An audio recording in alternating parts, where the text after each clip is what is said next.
This house will be inherited by my son, right? May I use this room? You see, I am the actual heir to this house. I'm aware of that. But doesn't a husband's property include that of his wife? Therefore, effectively, this house belongs to my son. So it seems. Then it's settled. What do you mean by it's settled? I mean using this room as my own. Does that mean we are going to live together? Yes, I've decided. It's such a waste to have so many empty rooms in a big house like this. Now you won't have to take care of your husband alone. My mother-in-law, who came to my mother's funeral, suddenly declared she would live with us in our family home and smiled contentedly. My mother had just passed away, and I couldn't understand what she was saying. Didn't she realize my sorrow? I didn't need to hear jokes at such a time. This house was built by my respected father and was the home my beloved mother lived in. I didn't want my unreasonable mother-in-law to live here. My husband, who overlooked this, was also a problem. I decided to move out before the house could be tainted. I am a 42-year-old office worker who had given up on marriage after missing my chance and was still single at 40. However, through a friend's recommendation, I met Tony, my current husband, and we got married. I am older. Tony is 4 years younger. Tony always respected my opinions. He was a warm person. Where should we go for our honeymoon? I heard you want to go to Europe, Tony. But you said the Maldives would be nice.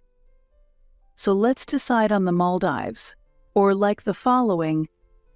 Pa. My mom wants to live together.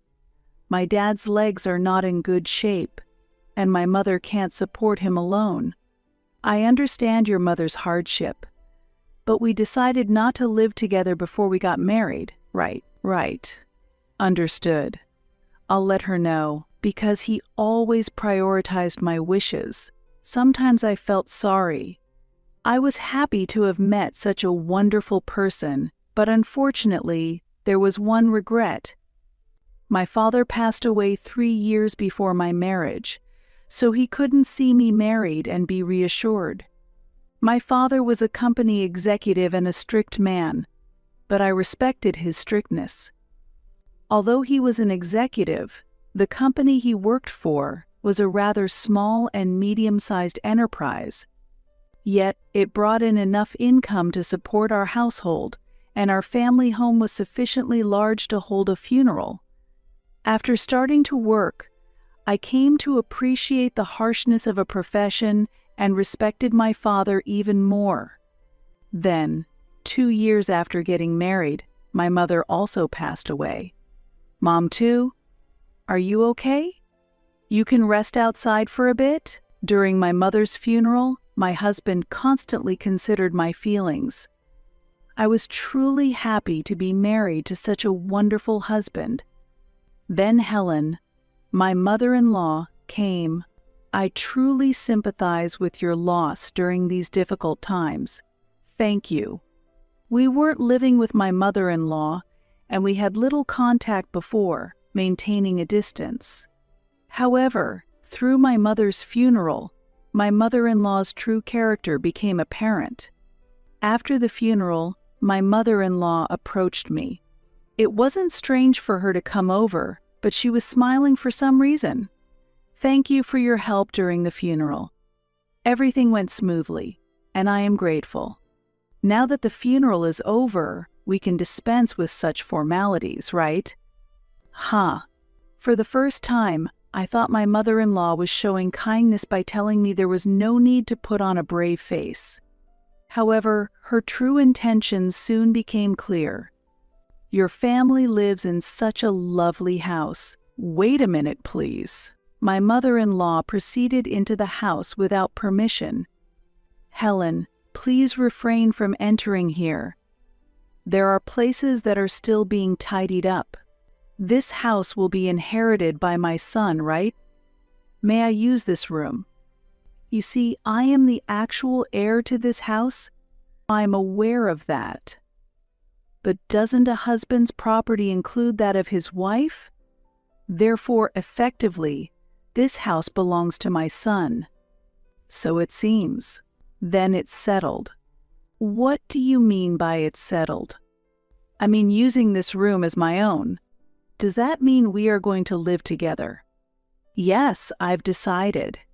It's such a waste to have so many empty rooms in a big house like this. Now you won't have to take care of your husband alone. At my mother's funeral, my mother-in-law suddenly declared that she would live with us in our family home, smiling contentedly. My mother had just passed away, and I couldn't understand what she was saying. Didn't she realize my sorrow? I didn't need to hear jokes at such a time. This house was built by my respected father and was the home my beloved mother lived in. I didn't want my unreasonable mother-in-law to live here. Gradually, anger towards her began to well up inside me. Just after my mother's funeral had ended, it's no time for jokes. At that moment, my husband joined the conversation. "Mom, what are you saying? This isn't the place to have such a discussion. What's there to be so angry about? Enough. Please leave now." Tony finally made my mother-in-law leave the house. "I'm sorry. My mom was rude." "It's okay. You did well to scold her?" At that moment, I really felt that Tony was reliable. However, it later became clear that the real reason Tony was angry with my mother-in-law was slightly different from what I thought. 10 days after my mother's funeral, as my emotions and the chaos of the procedures had settled a bit, we had a discussion about the family home. During this time, Tony made an unexpected suggestion. "This apartment is small. Maybe we should move back to the family home soon.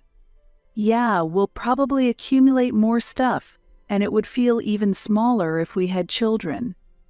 The family home is better than this cramped apartment. Then, let's prepare to move.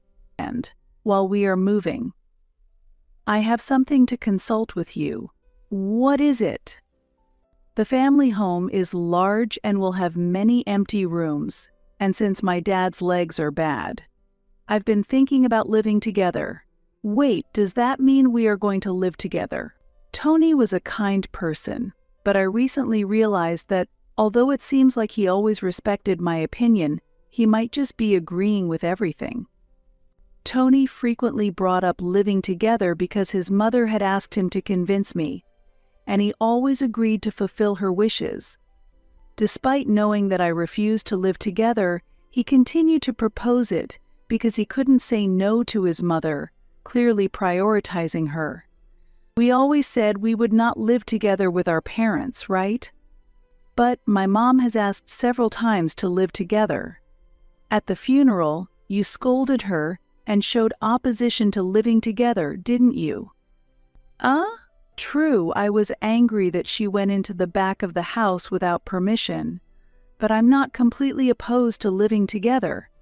I just thought it wasn't the right moment to make such an important decision. This was the deciding factor. Tony just nods and passes on my opinion, but in reality it seems he was siding with his mother. Moreover, he said we should have a proper discussion, but he kept his distance and avoided a decisive stance. Perhaps he was doing this unconsciously, thinking he was staying neutral. This type of person believes in their neutrality and correct judgment, making them very difficult to deal with. Absolutely not. I've always been against living with someone who barged into the house on the day of the funeral and wanted to live in one of the rooms. Please tell that to your mother. What's bothering you so much? All right, I'll talk to her. I would prefer to avoid living with my in-laws as much as possible, but I was aware that living together might be a possibility depending on the situation when I got married.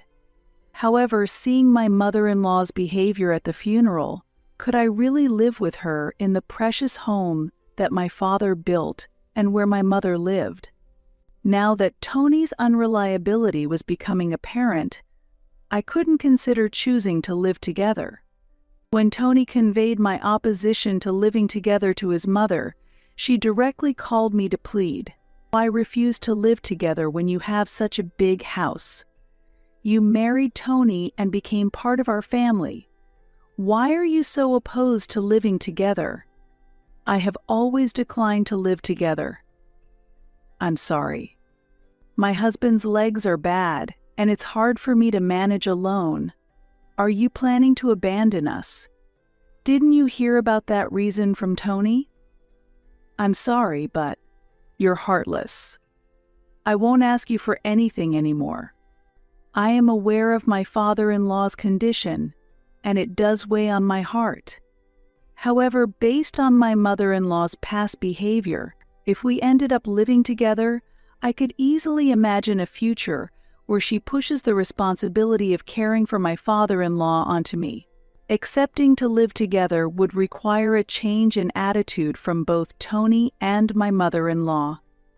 After being called heartless by my mother-in-law a few days ago, Tony suddenly started moving the living room sofa and table, making space. What are you doing? Are you making space to store something? No, I'm making space to lay down 2 mattresses. The mention of 2 mattresses gave me a bad feeling. Hoping for the best, I asked Tony, are your father and mother coming to stay? No, officially it's before the move, but actually, we're starting today. This was really a terrible development. Despite my opposition to living together, Tony and his mother ignored it and forced their plan. She said she wouldn't ask me for anything, but is she actually asking through Tony? Why has it come to this? Actually, it's time to renew the lease on my parents' house, and we decided not to renew and move here instead. It's small for 4 people, but please bear with it until we move. That's not the point. Why are we talking about living together? I opposed living with someone who barged into the house on the day of the funeral and wanted to live in one of the rooms. Didn't I say that before? I'll tell my mom. Since we're going to live together, let's get along, okay? Why do you always prioritize your mother's opinion? I'm not just prioritizing her. I'm listening to both sides and making my own judgments. It seems that Tony easily agreed to his mother's proposal and went along with her plan to force the cohabitation. Perhaps he has been persuaded by his mother, but he might be under the illusion that he decided it himself. I thought Tony was a kind and good person, but when he teams up with his mother, he becomes more difficult to deal with than I thought. And so, the cohabitation with my in-laws was set into motion. Good of you to come. After all, this house is too small for 4 adults. Just bear with it until we move. Despite rolling in uninvited, I wish they wouldn't complain about the house.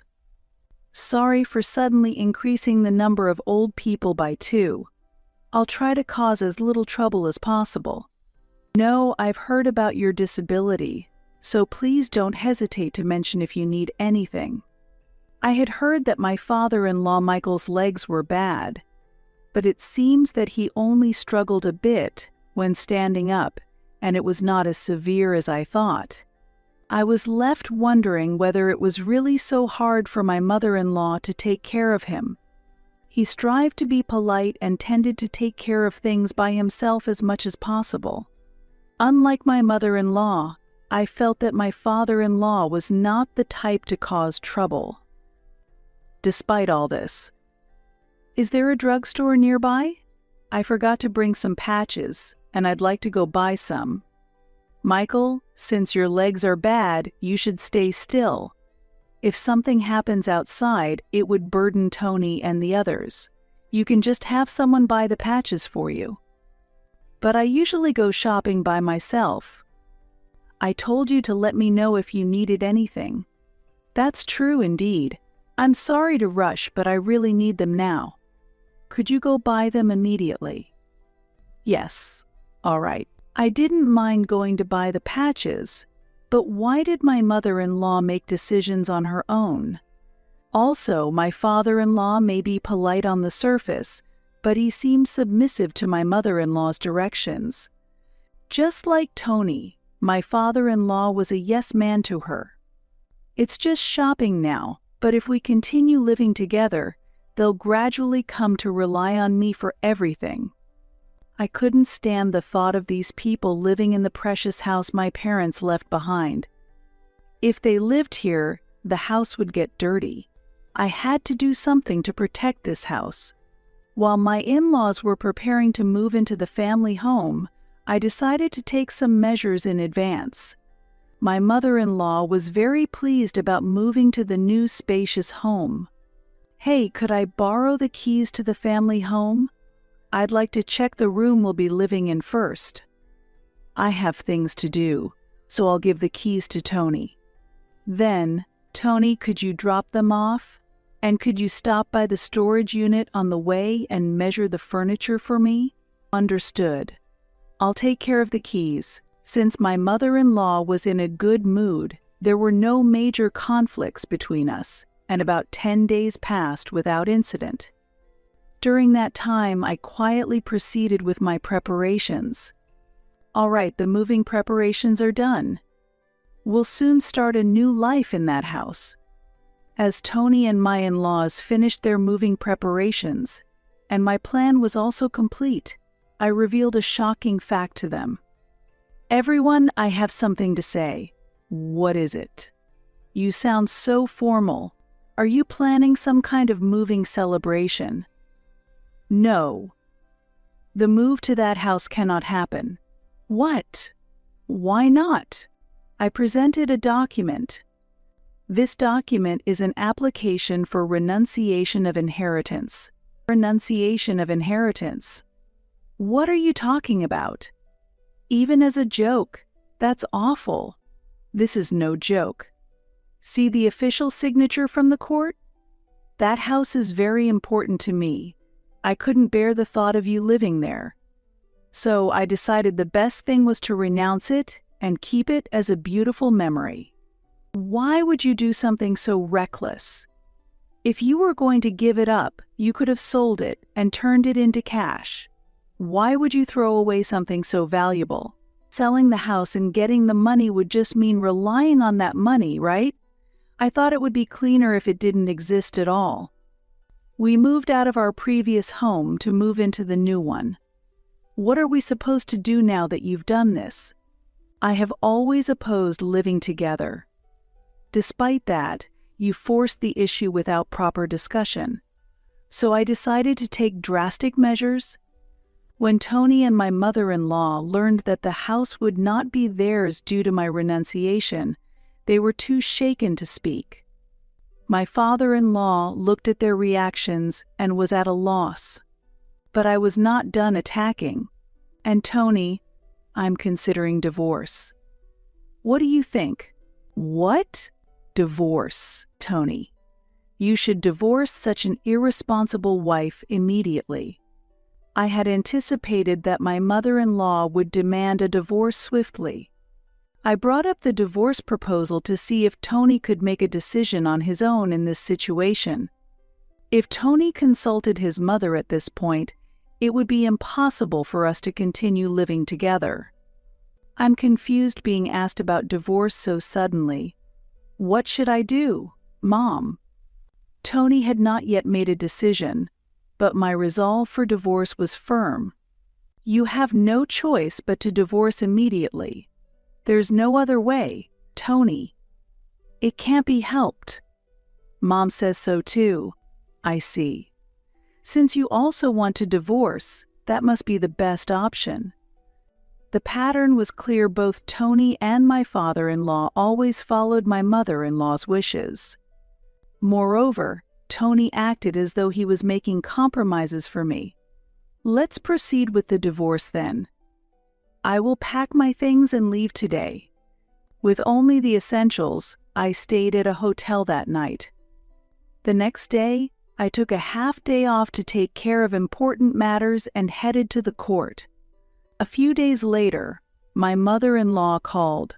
"What are you thinking? How come that house is yours now?" "What are you talking about suddenly?" "Ah, you researched the property division?" "Yes, I own that house." "You falsified documents to deceive me." "It's impossible to falsify documents submitted to a court. What I showed you was authentic. But why do you own the house that you were supposed to have renounced?" "Well, I withdrew the renunciation application." It's challenging to withdraw a renunciation once declared, but it takes time for such a statement to be formally accepted. Within that period, it's always possible to withdraw. What I showed my mother-in-law was not an accepted document, but one that was still in the application stage.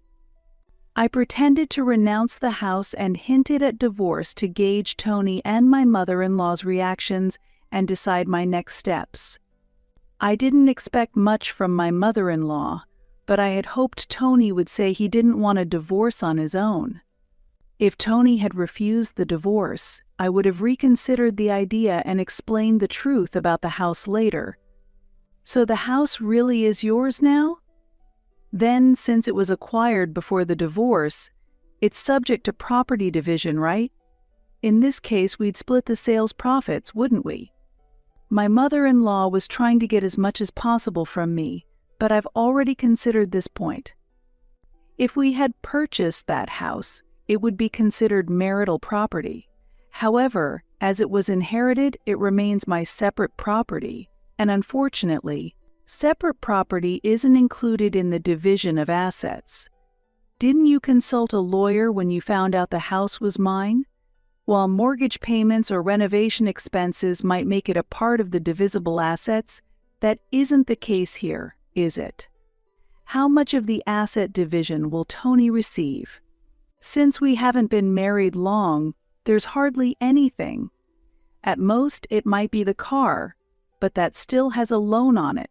All this just to get your hands on the inheritance alone. How cruel. I want to protect that house because it is the home my parents loved. I don't want people like you living there. If you have anything else to say, let's communicate through lawyers from now on." After that, I firmly communicated my intentions and future plans to my mother-in-law and resolutely ended the call. The moment I hung up, I felt a sense of liberation, but more than that, I reaffirmed my strong resolve. Following that call with my mother-in-law, the divorce proceedings became markedly smoother and more rapid. It was clear that she was pressing Tony to hurry the divorce, and her influence was still significant. Once the divorce was officially finalized, I was finally free from being manipulated by my in-laws. Genuinely feeling relieved at this fact, I also felt a sense of accomplishment for having managed to protect my father's house. Keeping that house held significant meaning for me, and my heart was filled with a sense of refreshment. After I moved out, my former in-laws stayed in the apartment we once shared for a while. Given its limited size, the living space must have remained quite restricted even after I left. My former mother-in-law seemed to be actively looking for a new place to live, but considering their age, it was difficult to find a suitable property, and passing real estate screenings was a challenge. Eventually, my ex-husband decided to rent a relatively small house, and there they began a new life together with his parents. The rent for that house was undoubtedly higher than the previous apartment, and a new responsibility of caring for his parents had arisen for him. He undoubtedly faced many challenges ahead. My mother-in-law had once eagerly anticipated moving into the spacious house left by my late father. However, reality was far from her expectations, and she must have been greatly disappointed to settle for a much smaller residence. As for myself, I have started a new life in the house my parents left me. The house feels as if it still retains the warmth of my parents, always warm and filled with affection. Living here marks the beginning of a new chapter, providing me with great comfort.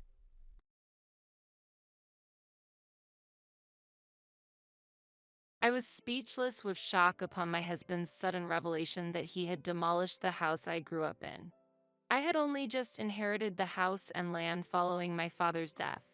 My husband had always wanted to demolish my family home to build a duplex house in its place, and it seems he finally managed to do so by force. I was devastated and angrily cried over the destruction of my childhood home filled with precious family memories, but Joe just mocked me, saying, "It was hard to demolish it myself, but I'm satisfied with having cleared the land in the end." My name is Sarah. I am 27 years old, living with my husband Joe, who is 3 years older than me, and we do not have any children yet. Before we got married, I lived with my father in our family home while working. My mother passed away when I was in high school, and since then, it has been just my father and me supporting each other. I had planned to start working immediately after graduating from high school and managed to find employment at a local company as planned, where I am still working today. I find my job fulfilling, and the atmosphere at my workplace is positive. Although Joe can sometimes be unreliable, his kindness since our dating days and his willingness to help with household chores have made me satisfied with our life as a couple. However, the only problem I am facing is not getting along well with Joe's parents. At the beginning of our marriage, I hoped to become close with them as they would become my new family. But they didn't seem to welcome me warmly, always showing a cold attitude, and our relationship worsened rather than improved. Gradually, I became exhausted from trying to maintain a relationship with his parents and now try to keep my interactions with them as peaceful and minimal as possible. Thankfully, we didn't live with them nor see them often, which has been a relief. If we had lived together, it might have been stressful enough to affect my health. Moreover, having my father in the same city was a strong support for me. Despite my worries about the relationship with Joe's parents, I believed we had managed to avoid major troubles so far and hoped we could continue to have a peaceful married life. However, recently, my father passed away suddenly from an acute myocardial infarction, leaving me to lose my emotional support forever. The grief of suddenly losing my father was deep, and I found myself visiting the family home often after the funeral, crying alone. Yet, considering my job and life with Joe, I knew I couldn't mourn forever. It was only recently that I began to come to terms with my feelings. After my father's death, the now uninhabited family home and its land fell to me to inherit. My mother had already passed away, and since I have no siblings, my father's estate naturally passed to me. After completing the inheritance procedures for the land, Joe and I started discussing the future of our home. My father had told me before he passed, "Sarah, after I'm gone, you can use this house and land however you wish." Therefore, the future of the now vacant family home was up to me to decide. That house was a precious place where our family had spent time together, filled with countless memories. For this reason, I had no intention of selling the land or demolishing the house at this time. Although it would incur property taxes, I wanted to maintain the status quo for the time being, occasionally cleaning the house and reminiscing about the time spent with my family in front of my parents' photographs. However, Joe had a different opinion. He was pleased as if the inheritance was his own, saying, "It's a waste to leave it as it is. You've acquired good land, so you should make effective use of it as soon as possible." Joe was eager to use the land where my family home stood, and our views were completely at odds. Indeed, the family home was conveniently located within a proper distance from the station, surrounded by facilities like shopping centers, making it geographically attractive. The house, built before I was born, also showed its age and some parts were deteriorating. However, one of the options I considered for the future was to renovate this house if we had children. So, I just couldn't accept Joe's proposal. The reason was his attitude of treating my family home as if it were his own property and pushing things forward forcefully. Additionally, my in-laws shared the same stance upon hearing about the house. Discussions had been had multiple times as if the entire in-law family would eventually move to that land, making me, the heir, feel left out. Seeing Joe and my in-laws getting overly excited made me fear that the house would be handled carelessly if things continued this way. Therefore, I emphasized to Joe time and again, "Listen, that house and land are mine, not yours or your parents'. So, please don't proceed with any plans on your own." However, Joe just casually responded to my concerns with, "It's okay, Sarah, you worry too much." He never truly listened to what I had to say. I thought he was a kind person despite his unreliability, but his attitude changed the moment I inherited my father's estate, hardly taking my words into consideration during our discussions. As a result, I began to harbor doubts about Joe, and my distrust grew stronger day by day. On a certain holiday, Joe said he was going to his parents' house and left early in the morning. I was caught up with household chores that had been neglected during the weekdays. However, less than an hour after he left, Joe returned with his parents in tow, and I had to abruptly stop my chores to welcome them. While they might be ideal parents for Joe, interacting with my in-laws was still challenging for me, given the issues with my family home. Father or mother, what brings you here today?" I asked, filled with anxiety since there had never been a visit from them without prior explanation from Joe. "We thought it's about time to make a decision about the future of your family home. That's why I called Mom and Dad over," Joe replied with a smile, confirming my worst fears and making my heart heavy. "What do you mean by make a decision?" "I've always told you that I wish to keep things as they are," I stated clearly, only for Joe to immediately counter, "I've told you it's a waste. That's why I want to demolish your house and build a new duplex house there so we can live with Mom and Dad." "What?" I couldn't hide my shock at his sudden proposal, but quickly voiced my opposition. "What are you talking about? I absolutely cannot agree with that. I've told you before not to proceed with any plans without my consent." No matter how much I resisted, Joe and his parents just looked at me with surprise. Then the father-in-law, with a sigh of exasperation, said, "Leaving such a wonderful piece of land unused is a waste. You should seriously consider what Joe is saying. A wife should obey her husband." I didn't have the courage to point out that Joe had never seriously considered my opinions. His parents loved him deeply, and it was natural for them to side with their son. Their unconditional support for him was a testament to their deep affection.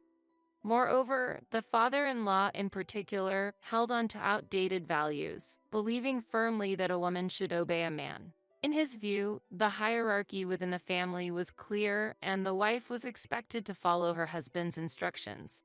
Thus, if I expressed opposition to Joe's proposals or demands, I was inevitably faced with harsh reprimands. To him, how a daughter-in-law could speak in such a manner was unthinkable.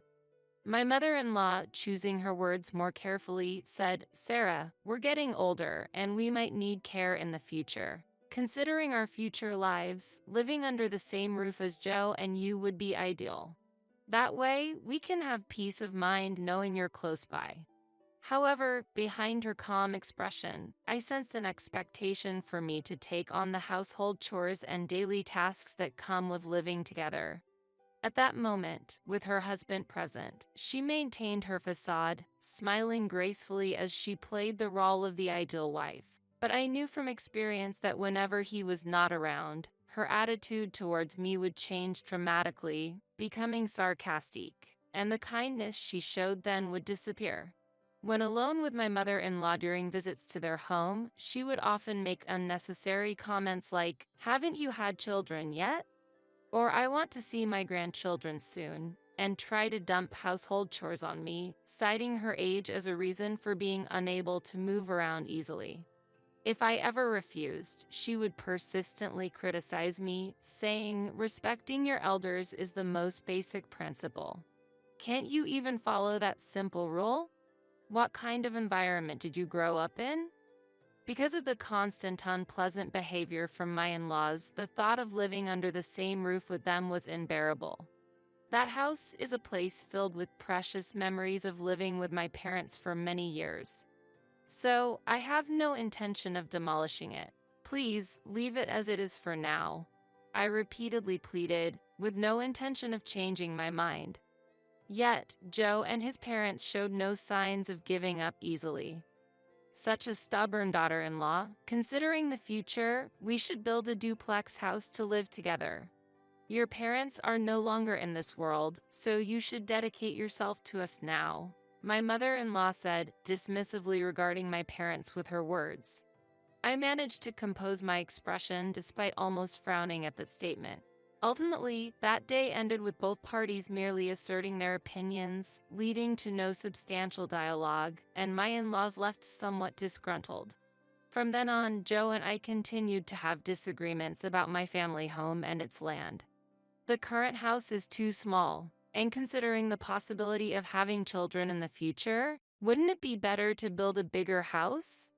Joe consistently insisted on building a duplex house, refusing to budge from his position. Behind his argument, it was clear that he was using the prospect of children as an excuse, when in reality, he wanted to live comfortably in a spacious house with his parents. While I could understand the desire to live with one's biological parents from a future perspective, I never gave a positive response to it. I was convinced that living together with my in-laws would inevitably lead to more troubles. Therefore, aside from the demolition of my family home, I strongly opposed the duplex house idea every time it came up. As a result, Joe would always become irritable. Over time, our marital relationship gradually deteriorated, passing without any meaningful discussions. Even amidst such circumstances, I made time to visit my childhood home, cleaning and spending time in memory of my parents. However, as work became busier, I couldn't visit it for about a month. Consequently, I decided to move my parents' portraits to our current residence. I hadn't mentioned moving the portraits to Joe. Recently, our conversations had quickly turned into arguments, so I decided to keep this matter to myself. However, this decision would later prove to be the right move for me.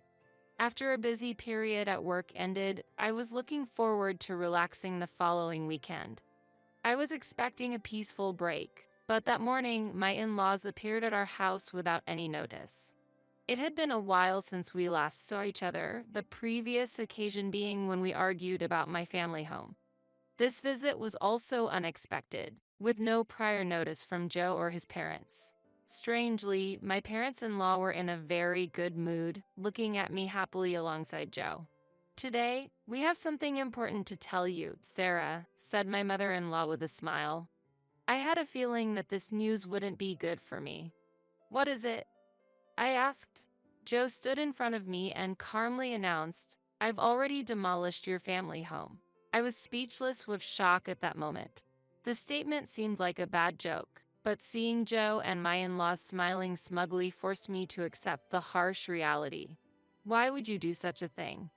I demanded, but Joe continued to laugh off my question with a calm demeanor, as if mocking me. Astonishingly, Joe had demolished my family home without my knowledge or permission during the month when I was too busy with work to visit. It seemed he had taken advantage of my absence.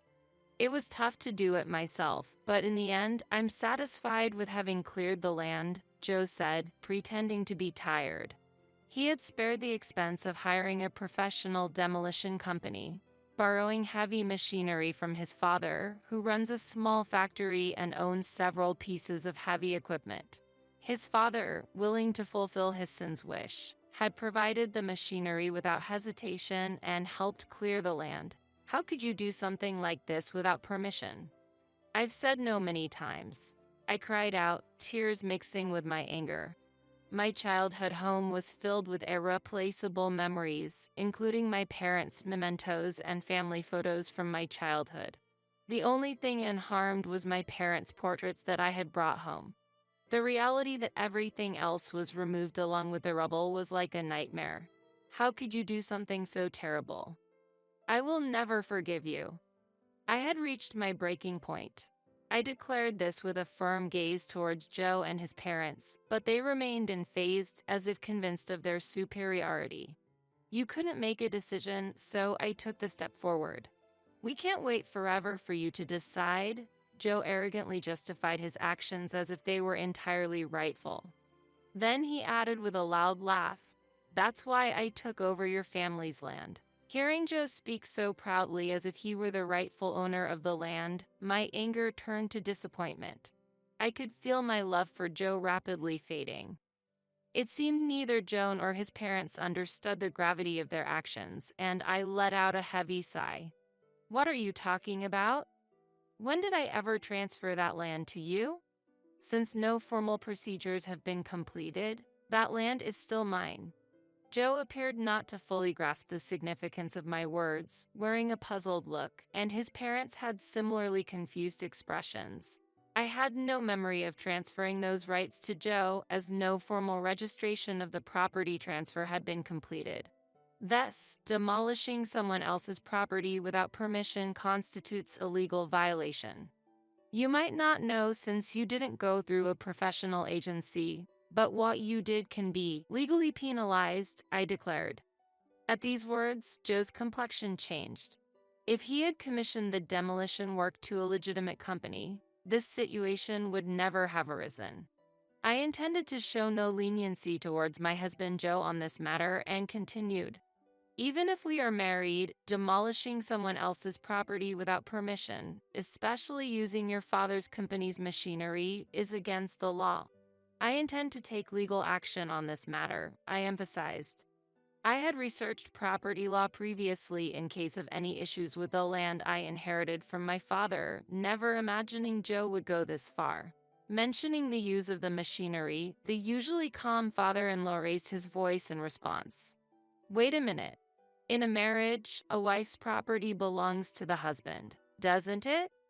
So, the logic that demolishing that house constitutes a crime doesn't hold up. I'll repeat, I am the rightful owner of that house, not Joe. I neither agreed to its demolition nor was I informed about such plans. What he did is clearly illegal, and I will be reporting this to the police. I cannot just stand by silently after you destroyed my cherished home without permission." My calm response left my father-in-law speechless. It seemed he had underestimated the seriousness of the issue. Even if he lent the company's machinery for Joe to demolish the house, he hadn't expected me to take legal action against Joe, thinking that clearing the land would somehow make everything all right. Reporting Joe to the police. "You are his wife. Thinking about such a terrible thing seriously is problematic, isn't it?" My mother-in-law exclaimed in panic, replacing my silent father-in-law.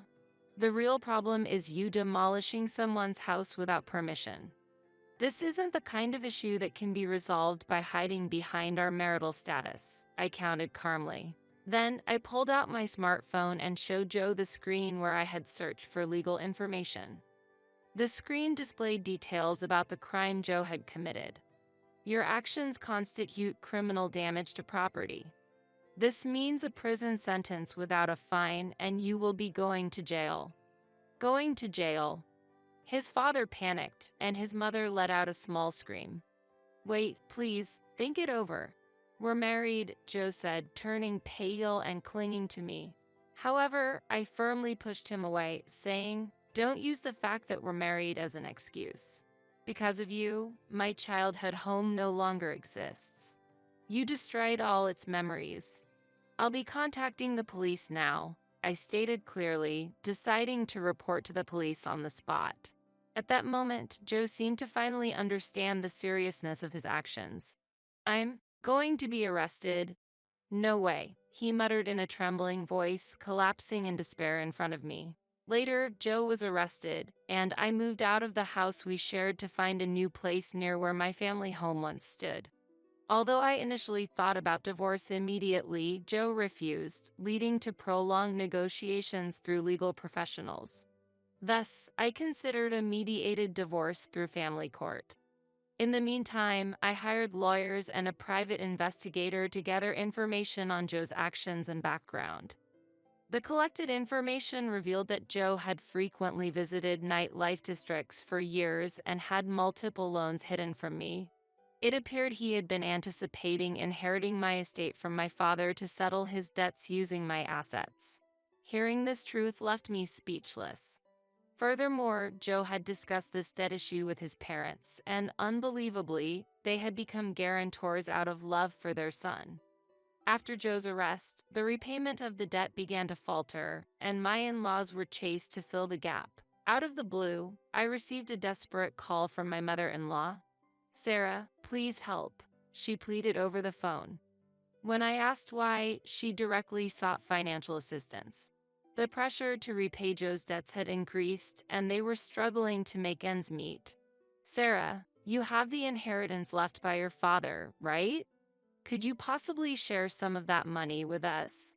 was her audacious request. I couldn't bring myself to seriously consider such an unreasonable request and coldly refused, saying, "That's impossible. Please resolve this issue yourselves before ending the call." Anticipating further calls, I decided to block my in-laws' number at that moment. I haven't shared my current apartment address with them and don't expect them to visit directly. I no longer wish to have any association with Joe or my in-laws. Receiving the call from her only intensified my desire to sever ties with Joe swiftly, leading me to file for a mediated divorce. As a result, the mediation was successful, and we were officially divorced. Later, I learned that my in-laws had to sell their home and the factory managed by the father-in-law, using the proceeds to pay off the debt. They have since moved to a small apartment in the countryside and are living a modest life. Years have passed, and although Joe was released from prison after serving his sentence, his criminal record has hindered his job search. It seems he has resorted to committing petty crimes like shoplifting and was arrested again. Hearing this, I felt nothing but disdain. I harbored no sympathy for him. After separating from Joe, I utilized the land that he had cleared to secure a steady income, leading a peaceful life. Thanks to the inheritance from my father, I won't face financial difficulties living on my own in the future. Nonetheless, I plan to continue working. Now that I no longer have any ties to Joe or his parents, I can devote even more to my work without any worries. I'm not considering remarriage at the moment, so I plan to focus on my career and enjoy my independence.